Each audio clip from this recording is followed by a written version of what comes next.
আসসালামু আলাইকুম। ডিসেম্বরের আজকে 17 তারিখ। আমরা যাচ্ছি আন্ধারমানিকের দিকে। তো প্রতিমধ্যে জামরুন ঝর্ণা পড়ার কারণে ঝর্ণাতে পানির শব্দ এবং পানির ফ্লো দেখে একটু ঢুকলাম, দেখি কীরকম এই শীতকালে পানি পাওয়া যায়।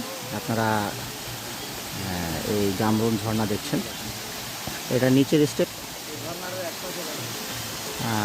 এটার উপরে আরও স্টেপ আছে।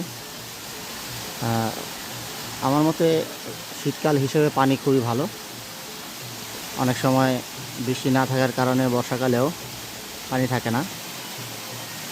এই যে এইটা হলো উপরের দিক থেকে আসছে, উপর দিক থেকে এসে এই যে নিচে পড়েছে।